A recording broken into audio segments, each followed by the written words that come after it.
ఆ లోకేష్ మీద పోస్టింగ్లో అసలు ఏముంది తప్పు? ఏమైంది? పప్పు అంటే తప్పే ఉంది. నిన్న వాళ్ళ ఆవిడ మాట్లాడింది, లోకేష్ భార్య ఉన్న పొలిటీషియనా, నిన్న టీవీలో చూశారు, ఆవిడ చూసి పోస్టింగ్లు పెట్టేశారు, చాలా అద్భుతంగా మాట్లాడుతుందని. మరి లోకేష్ భార్య కదా, వీళ్ళ మీద వ్యతిరేకం ఉంటే అమ్మాయి మీద కూడా వ్యతిరేకం ఉండాలిగా. బాగా మాట్లాడిందని పెట్టారు.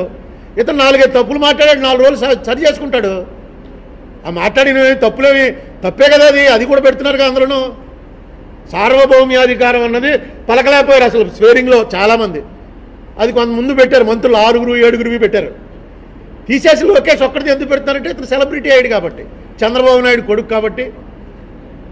ఏ ఎక్స్పీరియన్స్ లేకుండా డైరెక్ట్గా వచ్చి నీకే ఎక్స్పీరియన్స్ ఉందా అని జగన్ అడుగుతుంటాడు ఈయన.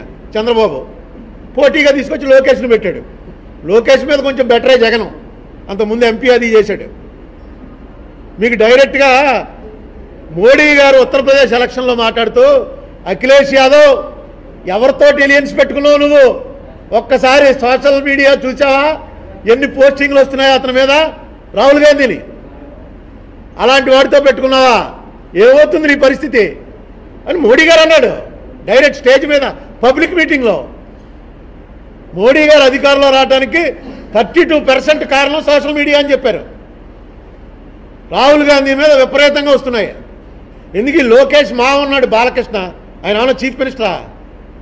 ఆయన మీద ఉన్న పోస్టింగ్లు ఎవరి మీద ఉండవు. సెలబ్రిటీగా ఉన్నప్పుడు వెటకారం చేయటం, వేళాకోళం చేయటం ప్రజల్లో సహజంగా. సెలబ్రిటీ అయితేనే చూస్తారు.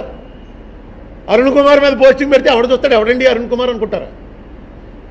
సరే వస్తే దాని మీద పట్టుకెళ్ళండి, తెల్లారుజామున పట్టుకెళ్ళి అరెస్ట్ చేయటం, ఇంటికి వచ్చి రైడ్ చేసి పట్టుకుపోవటం. ఎందుకు ఇంత? ఇవాళ నేను చూశాను, ఆ లోకేష్ కౌన్సిల్ వేసిన పోస్టింగ్కి ఆ కుర్రాడు అరెస్ట్ అవ్వకముందు 72,000 స్ట్రైక్స్ ఉంటే, అరెస్ట్ అయిన రోజున చూస్తే 1,30,000 ఉన్నాయి. ఇప్పుడు చూడండి 2.5 లక్షలు ఉన్నాయి. వీళ్ళే ఫుల్ పబ్లిసిటీ అందరికీ. ఏమిటది? నాకు ఫోన్లు, అది నీ దగ్గరుందా నాకు పంపు, నీ దగ్గరుందా నాకు పంపు. ఎందుకంటే అరెస్ట్ తెల్లారుజామున పట్టుకెళ్ళి అరెస్ట్ చేసి తీసుకెళ్ళిపోయేంత పెద్ద గొప్ప ఏమిటా ఇందులో ఉందని. అందుకని ఇవన్నీ ఇలాంటి సెల్ఫ్ గోల్స్ స్కోర్ చేసుకోవటం అంత మంచిది కాదు. వస్తూ ఉంటాయి దాంట్లో క్లియర్గా. సెక్షన్ 66ని మన ఆంధ్రప్రదేశ్కి చెందిన చలమేశ్వర్ అనేటువంటి జడ్జి,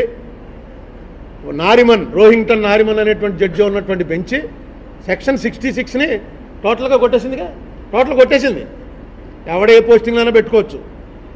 అవి అబ్సీనిటీ ఉంటే, సెక్షువల్ పెర్వర్షన్స్ చూపిస్తే, స్త్రీని చాలా విలాస వస్తువు కింద చూపించేటువంటి వస్తే అవి 67. ఆ 67 ప్రకారం అరెస్ట్ చేసేట మొన్న. ఏంటంటే ఏ సర్టిఫికెట్ వేసి పెద్దలకు మాత్రమే రాశాడు కదా, అందుకని. ఏదేమైనప్పటికీ ఇది దీనివల్ల నా లెక్కలో చంద్రబాబు నాయుడు గారికి, వారి పార్టీకి నష్టమే తప్ప లాభం ఏం లేదు. ఏంటండి, వీడియో నచ్చిందా? అయితే ఓ లైక్ వేసుకోండి, లేదంటే ఓ కామెంట్ చేయండి. ఎప్పటికప్పుడు మా వీడియోస్ చూడాలంటే సబ్స్క్రైబ్ చేసుకోండి.